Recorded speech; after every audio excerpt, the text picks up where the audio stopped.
बिस्मिल्लाहिर्रहमानिर्रहीम फसल्लि लिरब्बिका वन्हर सदक़ल्लाहुल अलियुल अज़ीम व सदक़ रसूलुहुन नबियुल अमीनुल मुख्तारुल करीमुर रऊफ़ुर रहीम।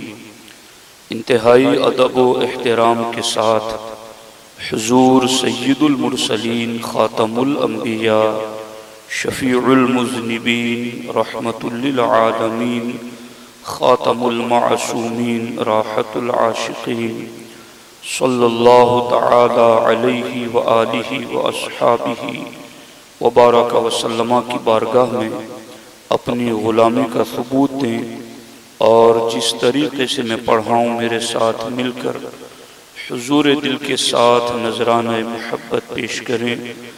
अस्सलातु वस्सलामु अलैका या रसूल अल्लाह, अस्सलातु वस्सलामु अलैका या हबीब अल्लाह, अस्सलातु वस्सलामु अलैका या नबी अल्लाह व अला आलिका व अस्हाबिका या नूर अल्लाह सल्लल्लाहु तआला अलैहि वसल्लम। दोस्तान मोहतरम, कुर्बानी के मसाइल आज के इस सुन्नी इज्तिमा में हम आपके सामने रखने की सआदत हासिल कर रहे हैं। अल्लाह जल्ला मजदूहुल करीम ने अपने हबीब पाक अलैहि तहियत व सना और उनके वसीले से उम्मत को हुक्म अता फरमाया, फसल्ली लिरब्बिका वन्हर, अपने रब की रजा के लिए नमाज पढ़िए और कुर्बानी कीजिए। इस आयत मुबारका में साफ सराहत के साथ कुर्बानी करने का हुक्म अता फरमाया गया है। कुर्बानी किस पर वाजिब है, इस हवाले से हुजूर सदरुश शरिया अलैहि रहमा लिखते हैं, मुसलमान मुकीम बालिग मालिक निसाब पर कुर्बानी वाजिब है। मुसलमान हो यानी गैर मुस्लिम पर कुर्बानी वाजिब नहीं है, और मुकीम हो यानी वो मुसाफिर न हो, क्योंकि शरई सफर जो 92 किलोमीटर या उससे ज्यादा होता है उसमें आदमी पर मालिक निसाब होने वाली जो कुर्बानी है वो वाजिब नहीं होती। हज वाली कुर्बानी तो उसको करनी ही करनी है, वो तो वाजिब ही रहेगी चाहे वो मुसाफिर हो या मुकीम हो। हाँ, ये इसको इजाजत है कि मालिक निसाब वाली कुर्बानी वो वहां करे या यहाँ करे, तो वो जहां चाहे वो कुर्बानी कर सकता है। लेकिन अगर वो मुसाफिर है तो मालिक निसाब वाली कुर्बानी उस पर वाजिब नहीं है। करना चाहे तो कर सकता है, उसको जरूर सवाब मिलेगा। तीसरी शर्त है बालिग होना, तो नाबालिग पर कुर्बानी वाजिब नहीं है। बालिग किसे कहते हैं? जिस बच्चे और बच्ची पर अलामत बुलूग जाहिर हो तो उसके बाद उसको बालिग कहा जाता है। अगर लड़के को 15 साल की उम्र से पहले बुलूगत की कोई भी अलामत उसमें पाई जाती है तो उस पर उस वक्त से ही बालिग होने का हुक्म दिया जाएगा कि ये बालिग हो चुका है। और 15 साल की उम्र तक अगर कोई अलामत जाहिर नहीं हुई, और ये 15 साल भी इस्लामी साल के एतबार से, तो इस्लामिक साल के एतबार से अगर वो 15 साल का हो गया और कोई बालिग होने की अलामत उसमें जाहिर नहीं हुई, फिर भी शरीयत की तरफ से अब उसको इतनी उम्र होने पर बालिग होने का हुक्म दिया जाएगा। तो बालिग होना ये भी कुर्बानी के लिए एक शर्त है। और इसी तरह से मालिक निसाब होना, मालिक निसाब होना ये कुर्बानी की एक खास शर्त है। अगर ये चारों शर्तें, मुसलमान होना, मुकीम होना, बालिग होना और मालिक निसाब होना, अगर ये चारों शर्तें कुर्बानी के वक्त में किसी बंदे में पा ली जाए, और कुर्बानी का वक्त क्या है? 3 दिन और 2 रातें, 10, 11, 12 जिलहिज्जा और 11 की रात और 12 की रात। तो ये कुल 3 दिन और 2 रातें कुर्बानी का वक्त है। इस वक्त में अगर ये 4 शर्तें किसी एक शख्स में पा ली जाए तो उसी वक्त उस शख्स पर कुर्बानी वाजिब हो जाती है। मिसाल के तौर पर अगर एक शख्स मालिक निसाब भी हैं, यानी 52.5 तोला चांदी खरीदने जितने पैसे हैं, या 52.5 तोला चांदी उसके पास मौजूद हैं, या पैसे नहीं है मगर सामान तिजारत उसके पास 52.5 तोला चांदी को खरीदने जितना है, या फिर घर के अंदर जो सामान है वो हाजत असलिया से जायद। हाजत असलिया किसको कहते हैं? हाजत असलिया कहते हैं कि जिंदगी गुजारने के लिए जरूरी चीजें, तो उन जरूरी चीजों के अलावा भी घर में जितना सामान पड़ा हुआ है तो वो भी गिना जाए।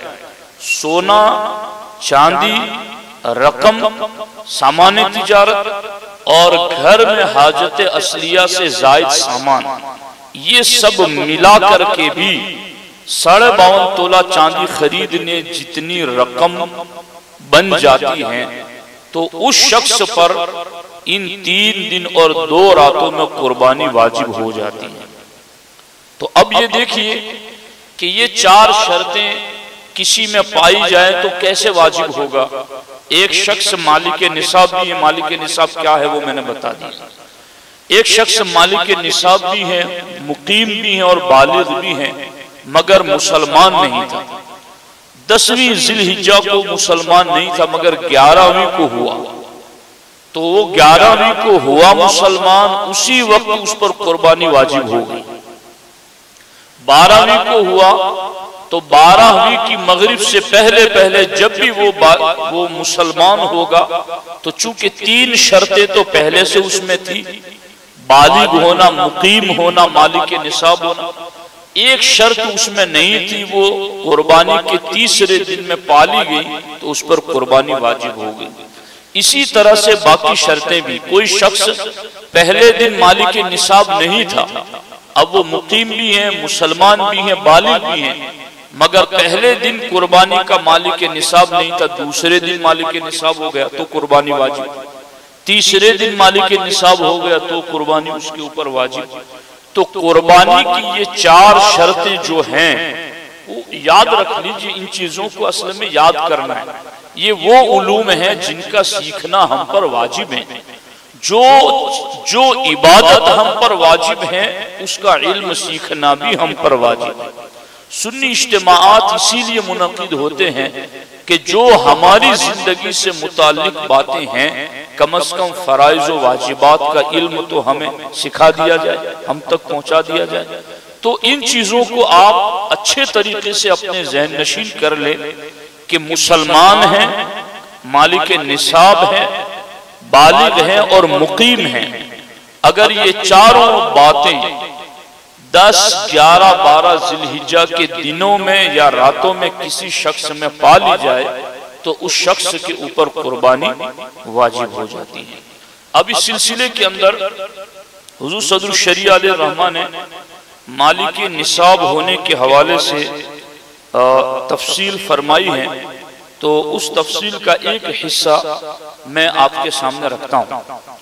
फरमाते हैं कि ये जो हाजत असलिया से जायद चीज हो तो वो भी गिनी जाएगी, काउंट होगी, इस निसाब में वो चीज भी गिनी जाएगी। तो सरकार सदर शरिया फरमाते हैं कि ये हाजत असलिया से जायद चीजें क्या क्या बनती हैं। फरमाते एक मकान जाड़े के लिए और एक गर्मी के लिए ये हाजत में दाखिल। जाड़ा यानी सर्दी के जी, सियाड़ा उनाड़ा, ये दोनों मौसम में रहने के लिए एक एक मकान, तो ये हाजत में दाखिल है। और इनके अलावा उसके पास तीसरा मकान हो जो हाजत माने जरूरत, जो जरूरत से जायद है, अगर वो मकान सिर्फ 200 दिरहम का है तो कुर्बानी उस तीसरे मकान ही से उस पर वाजिब हो जाता है। और फरमाते हैं इसी तरह गर्मी जाड़े के बिछोने हाजत में दाखिल हैं। यानी सर्दियों के मौसम में हम कुछ जायद बिछोने बिछाते हैं, जायद ओढ़ते हैं सर्दियों की वजह से, तो वो बिछोने और जो गर्मियों में बिछोने और ओढ़ने होते, इनके अलावा तीसरा बिछोना जो हाजत से जायद है उसका भी एतबार होगा, उसे भी गिना जाएगा, शुमार किया जाएगा। इसी तरीके से हुजूर सदर शरिया अलैहि रहमा फरमाते हैं गांव के जमींदार के पास एक घोड़ा हाजत में दाखिल है और दो हों तो दूसरे को जायद माना जाएगा। और फरमाते हैं घर में पहनने के कपड़े और कामकाज के वक्त पहनने के कपड़े और जुमा व ईद और दूसरे मौकों पर पहनकर जाने के कपड़े, ये सब हाजत में दाखिल हैं। और इन तीन के सिवा चौथा जोड़ा वो भी गिना जाए, और अगर वो चौथा जोड़ा 200 दिरहम का है तो उसी पर कुर्बानी वाजिब है। तो तीन किस्म के कपड़े, कामकाज के वक्त, वर्क काम के मेहनत के वक्त जो करते हैं वो कपड़े, और घर में पहनने के कपड़े, जुमा ईदैन और शादियों के मौके पर पहन कर जाने के कपड़े, ये जरूरत में दाखिल है। और इसके अलावा जो कुछ है वो जायद है और उसको भी गिना जाएगा। तो दोस्तान मोहतरम, ये एक मुख्तसर खाका है जो मैंने आपके सामने रखा है। अब मैं कुछ जरूरी मसाइल जो कुर्बानी के हवाले से हैं मुख्तसर अंदाज में आपके सामने रखने की कोशिश करता हूं। और इनमें से तमाम मसाइल ऐसे हैं कि जिन मसाइल को वाकई में सुनना, समझना और दूसरों तक पहुंचाना हमारे लिए जरूरी है। देखिए, बाज लोग पूरे घर की तरफ से सिर्फ एक बकरा कुर्बान करते हैं। हालांकि कभी कभी घर के कई अफराद साहिब निसाब होते हैं और इस बिना पर उन सारों पर कुर्बानी वाजिब होती है और उन सब की तरफ से अलग अलग कुर्बानी की जानी जरूरी होती है। एक बकरा जो सब की तरफ से किया गया, किसी का भी वाजिब अदा न हुआ, किसी का भी वाजिब अदा न हुआ, क्योंकि बकरे में एक से ज्यादा हिस्से नहीं हो सकते। तो किसी एक तयशुदा फर्द ही की तरफ से बकरा कुर्बान हो सकता है, बाकी पूरे घर वालों की तरफ से एक कर दिया तो किसी का न हुआ, गोश्त खाने का हुआ, कुर्बानी न हुई। तो एक चीज तो ये है कि अगर यहां नहीं या कहीं भी अगर इस तरह का माहौल है तो उन्हें समझाना चाहिए। दूसरी चीज, भैंस है, ऊंट है या बड़े जानवर हैं तो उनमें 7 हिस्से हो सकते हैं और 7 हिस्से तक आप उसमें शामिल करें। नाबालिग की तरफ से अगरचे कुर्बानी वाजिब नहीं, मगर कर देना बेहतर है। बालिग औलाद, ये था नाबालिग का हुक्म कि नाबालिग की तरफ से कुर्बानी वाजिब नहीं, कर दें तो बेहतर है, अफजल है। और उसमें इजाजत लेना भी उससे जरूरी नहीं, नाबालिग से इजाजत लेना भी जरूरी नहीं। रह गया बालिग औलाद का मसला या बीवी का मसला, तो फरमाते हैं कि बालिग औलाद या बीवी की तरफ से कुर्बानी करना चाहे तो उनसे इजाजत तलब करे। अब इजाजत की दो सूरतें हैं। इजाजत या तो सराहतन हो, यानी वाज़ेह तौर पर कह दे कि मेरी तरफ से आप कुर्बानी कर दो, और फिर वो कर दे तो ये इजाजत होगी। और दलालतन, यानी ये अपनी बीवी और औलाद की तरफ से कुर्बानी करता ही रहता है हर साल, और बीवी बच्चों सबको इसका इल्म है और वो उस पर राजी ही हैं, तो ये भी दलालतन इजाजत ही मानी जाएगी। और इस सूरत में भी वो अपनी बीवी और औलाद जो बालिग हैं उनकी तरफ से कुर्बानी करेगा तो वो कुर्बानी मकबूल होगी। इसी तरीके से कुर्बानी के वक्त ही में कुर्बानी करना लाजिम है, यानी कुर्बानी के वक्त में कुर्बानी करना ही लाजिम है, कोई दूसरी चीज उसके कायम मकाम नहीं हो सकती। मसलन कुर्बानी के बजाय बकरा या उसकी कीमत सदका कर दी तो ये काफी नहीं है। समझ आ रही है? कुर्बानी के वक्त में कुर्बानी करना ही लाजिम है। अच्छा, आगे मसाइल आ रहे हैं तो वो मैं उसके सामने साथ साथ अर्ज करूंगा। कुर्बानी के जानवर की उम्र, ऊंट 5 साल का होना चाहिए, भैंस गाय 2 साल के, बकरा 1 साल का होना चाहिए, इसकी उम्र है। इससे कम उम्र हो तो कुर्बानी जायज नहीं, ज्यादा हो तो जायज बल्कि अफजल है। हाँ, दुम्बा या भेड़ का 6 महीने का बच्चा अगर इतना बड़ा हो, घेंटा जिसको कहते हैं लोग, उसको दुम्बा या भेड़, उसका 6 महीने का बच्चा, वो भी मुतलकन नहीं, वो 6 महीने का बच्चा अगर इतना बड़ा हो कि दूर से देखने में साल भर का मालूम होता हो तो उसकी कुर्बानी जायज है। बाकी वो भी अगर दूर से देखने में साल भर का मालूम न होता हो तो कुर्बानी के लिए काफी नहीं है। तो ये सिर्फ दुम्बा और भेड़ के अंदर हुक्म है, जबकि वो दूर से देखने में साल भर का मालूम हो, इतना ताजा फरबा हुआ, यानी उनका इतना तगड़ा फरबा कदावर होना जरूरी है कि दूर से देखने में साल भर का लगे। अगर 6 माह बल्कि साल में 1 दिन भी कम उम्र का दुम्बा या भेड़ का बच्चा दूर से देखने में साल भर का नहीं लगता तो उसकी कुर्बानी नहीं होगी। तो इस चीज को भी याद रखें, कुर्बानी का जानवर बेऐब होना जरूरी है। कुर्बानी का जानवर बेऐब होना जरूरी है। अगर थोड़ा सा ऐब हो, मसलन कान में चीरा लगा हुआ है या कान में सुराख है, तो कुर्बानी मकरूह होगी, और ज्यादा ऐब है तो कुर्बानी नहीं होगी। मकरूह का मतलब है नापसंदीदा होना, यानी कुर्बानी हो ही जाएगी इसमें। समझ आ रही? चूंकि कभी कभी जानवरों में देखते तो कुछ कान चीरे होते हैं, कुछ कानों में सुराख होते हैं, तो कुर्बानी उससे हो जाएगी, अलबत्ता ये नापसंदीदा है।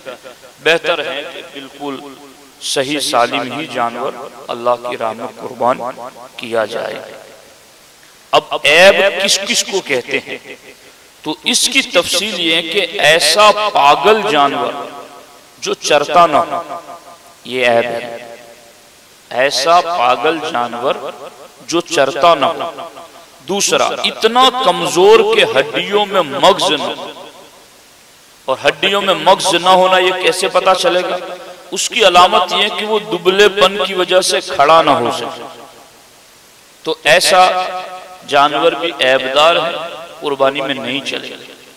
अंधा या ऐसा काना जिसका कानापन जाहिर हो, तो इसकी भी कुर्बानी नहीं चलेगी। ऐसा बीमार जिसकी बीमारी जाहिर हो, यानी जो बीमारी की वजह से चारा ना खाए, तो ये भी ऐबदार जानवर है। ऐसा लंगड़ा जो खुद अपने पांव से कुर्बान गाह तक ना जा सके, ये भी जानवर में ऐब है। जिसके पैदाइशी कान न हो या एक कान न हो, ये भी ऐब है, और ये भी कुर्बानी में काफी नहीं है। वहशी जानवर, जंगली जानवर जैसे नील गाय, जंगली बकरा या खुनसा जानवर, यानी ऐसा जानवर जिसमें नरो मादा दोनों की अलामतें, तो ये भी कुर्बानी में नहीं चलेंगे। यानी जंगली जानवर में जो नील गाय है वो भी कुर्बानी में नहीं चलेंगे, चूंकि इसमें अनआम का लफ्ज कुरान में है। सूरह अनआम में इस पर मुसलसल कई आयतें हैं। अनआम का लफ्ज आया है कुरान में, और अनआम का माना है 4 पांव वाला पालतू जानवर। अहली, वहशी यानी जंगली नहीं। तो वहशी जानवर जैसे नील गाय हो तो इसकी कुर्बानी नहीं चलेगी। जंगली बकरा तो इसकी भी कुर्बानी नहीं चलेगी। खुनसा जानवर यानी ऐसा जानवर जिसमें नर मादा दोनों की अलामतें हो तो इसकी भी कुर्बानी नहीं चलेगी।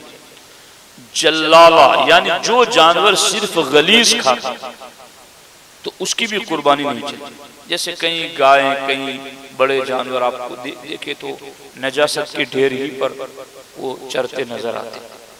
तो जो गलीज और गलाजत खाने के आदी हैं तो वो भी कुर्बानी में नहीं चलेंगे। जिस जानवर का एक पांव काट लिया गया वो भी कुर्बानी में नहीं चलेंगे। एक कान काट लिया गया वो भी कुर्बानी में नहीं चलेंगे। दुम या चक्की 1/3 से ज्यादा कटे हुए हो तो भी कुर्बानी में नहीं चलेंगे। ये जो भेड़ होता है उसके पीछे चक्की होती है, तो अगर वो 1/3 यानी उसके 3 हिस्सों में से एक हिस्सा या उससे ज्यादा कटा हुआ है, 1/3 से ज्यादा कटा हुआ है, तो वो भी कुर्बानी में नहीं चलेगा। नाक कटी हुई हो तो भी कुर्बानी में नहीं चलेगी। दांत न हो यानी झड़ गए हो बुढ़ापे की वजह से तो भी कुर्बानी में नहीं चलेगा। ये चीज ऐब है। हाँ, कभी कभी ऐसा होता है कि जानवर के अभी दांत आए नहीं और वाकई में वो बड़ा जानवर है और 2 साल का हो चुका है। जन्ने गालिब है इस बात पर कि ये 2 साल का हो चुका है, मगर दांत नहीं है। तो असल चीज दांत आना ना आना नहीं, असल चीज उम्र है। अगर वाकई में आपको पता है कि इसके 2 साल हो चुके हैं बड़े जानवर यानी भैंस में, तो अगरचे वो दांत नहीं हुए मगर फिर भी उसकी कुर्बानी जायज है। इसी तरह से बकरे के अंदर ले लें कि वो 1 साल का हो चुका है, आपको पता है, लेकिन फिर भी दांत अभी नहीं आए हैं उसके, तो कोई बात नहीं, वो कुर्बानी में चलेगा। और बुढ़ापा यानी इतना बूढ़ा हो गया जानवर कि उसके दांत जड़ चुके, तो ये चीज भी ऐब मानी गई है और कुर्बानी में ऐसा जानवर नहीं चलेगा। थन कटे हुए हों या खुश्क हों, उन सब की कुर्बानी नाजायज है। बकरी में 1 थन का खुश्क होना और गाय भैंस में 2 का खुश्क होना नाजायज होने के लिए काफी है। यानी 1 खुश्क होगा बकरी में और गाय भैंस में 2 खुश्क होंगे तो जायज नहीं है उसकी कुर्बानी। इस चीज को शरीयत ने ऐब माना है। जिस जानवर के पैदाइशी सींग न हो, पैदाइशी एतबार से उसके सींग नहीं है, तो उसकी कुर्बानी जायज है। और अगर सींग थे मगर टूट गए, अगर जड़ समेत टूटे हैं तो कुर्बानी नहीं है, और सिर्फ ऊपर से टूटे हैं, जड़ सलामत है तो हो जाएगी। समझ आ रही है नहीं आ रही? तो अगर कहीं ऐसा होता है तो ये मसला सीख लीजिए, क्योंकि आमतौर पर इन दिनों में इन मसलों की जरूरत पड़ती है। अगर मोहल्ले में, कबीले में, खानदान में कहीं कोई ऐसी बात पेश आती है तो आप इन मसाइल को याद रखेंगे तो ये काम आएंगे। कुर्बानी करते वक्त जानवर उछला कूदा जिसकी वजह से ऐब पैदा हो गया, तो इस ऐब की वजह से कुर्बानी में नुकसान नहीं होगा, कुर्बानी हो जाएगी। यानी ज़बह करते वक्त कान कट गया, आंख में लग गया और या किसी और हिस्से पर लग गया और कोई ऐब पैदा हो गया, तो कुर्बानी करते वक्त जानवर उछला कूदा जिसकी वजह से ऐब पैदा हो गया, तो ये ऐब मुजिर नहीं यानी कुर्बानी हो जाएगी। और अगर उछलने कूदने से ऐब पैदा हो गया और वो छूट कर भाग गया और फौरन पकड़ कर लाया गया और ज़बह कर दिया गया, जब भी कुर्बानी हो जाएगी। तो इन मसाइल को भी याद रखिए। बेहतर ये है कि अपनी कुर्बानी अपने हाथ से करे, जबकि अच्छी तरह ज़बह करना जानता हो। और अगर अच्छी तरह ना जानता हो तो दूसरे को ज़बह करने का हुक्म दे, मगर इस सूरत में बेहतर है कि वक्त कुर्बानी वहां हाजिर हो। कुर्बानी की और उसके पेट में से जिंदा बच्चा निकला तो उसे भी ज़बह कर दे, और उसे ये आमतौर पर होता नहीं हमारे यहाँ, चूंकि ऐसे जानवर को ज़बह किया नहीं जाता। दूसरे से ज़बह करवाया और खुद अपना हाथ भी छुरी पर रख दिया कि दोनों ने मिलकर ज़बह की, तो दोनों पर बिस्मिल्लाह कहना वाजिब है। होता है ना कभी कभी ऐसा, दोनों पर बिस्मिल्लाह कहना वाजिब है। एक ने भी जानबूझकर छोड़ दी या ये ख्याल करके छोड़ दी कि दूसरे ने कह ली, मुझे कहने की जरूरत नहीं है,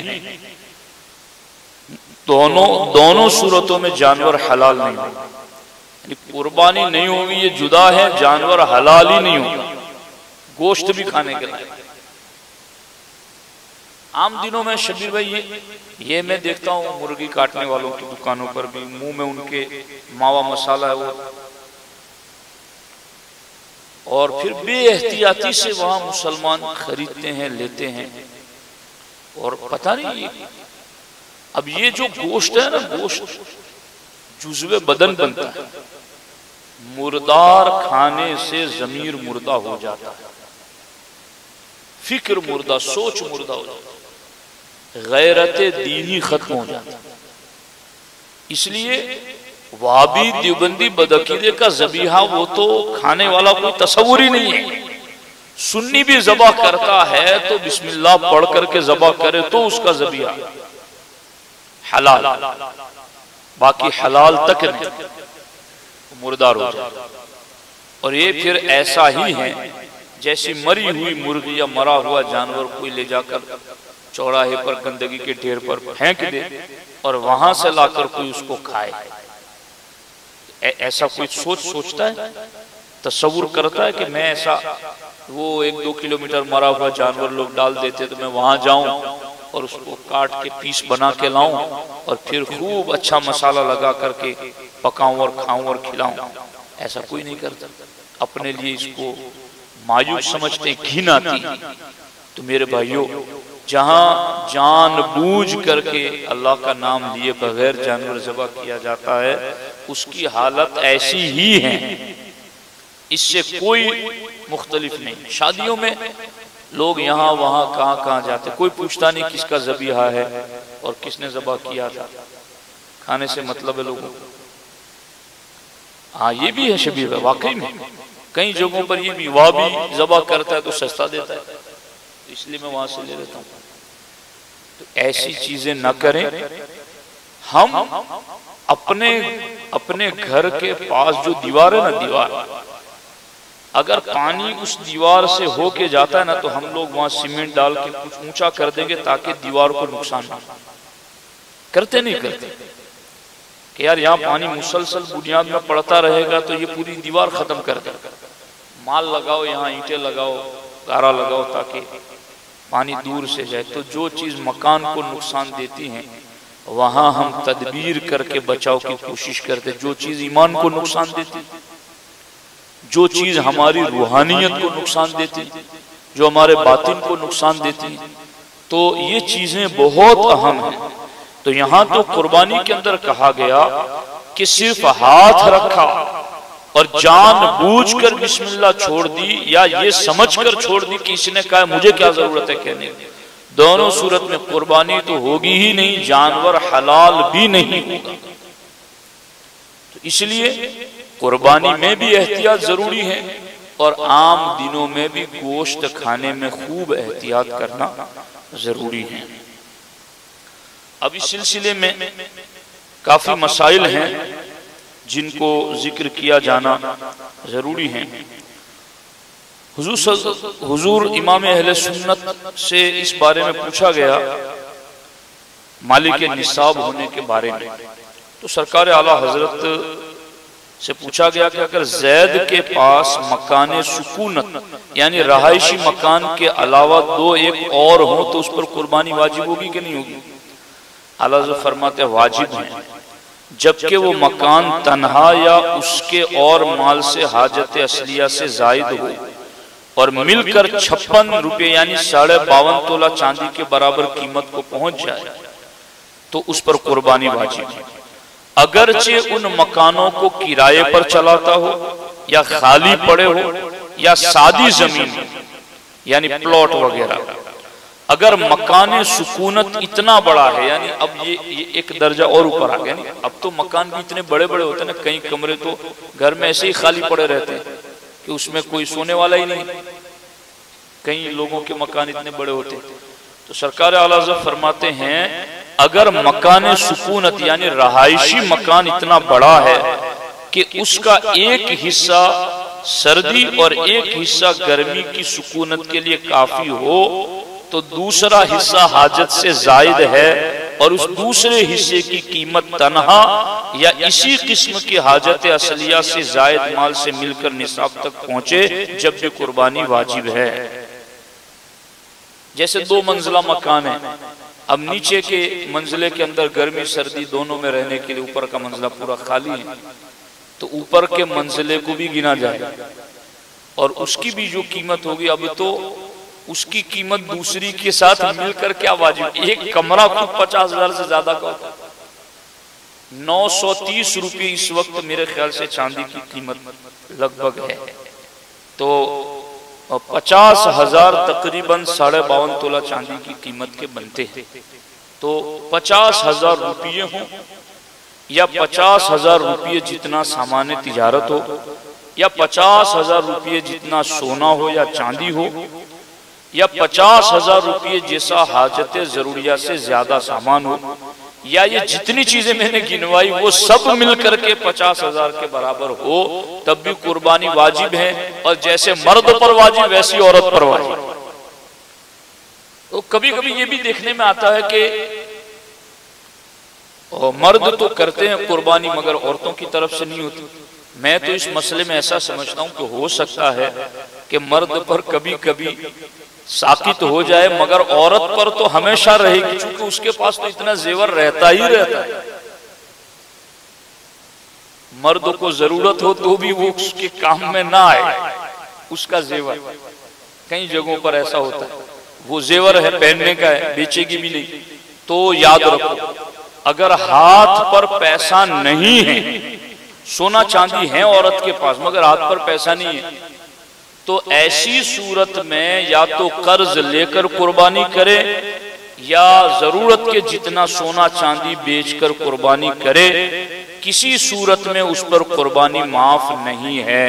और सरकार ने फरमाया जिसे अल्लाह ने ताकत दी फिर भी कुर्बानी न करे वो मेरी ईदगाह में ना आए। वो नमाज ईद पढ़ने क्यों आता है जिसको कुर्बानी नहीं करनी? तो बहुत सख्त वईदें हैं। सरकार ने बहुत ज्यादा अपनी नाराजगी का इजहार इस चीज पर फरमाया है। तो मेरे साथियों और बुजुर्गों, ये कुछ जरूरी मसाइल थे कुर्बानी के जो मैंने आपके सामने रखे हैं।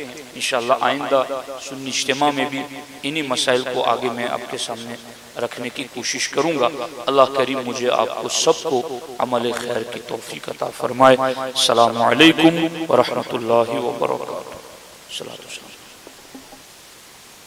सर्वरा शाह करीमा दस्तगीरा दिल नवाज़ा हमको भी मिल जाए सदका रब्बे हब्ले उम्मतिका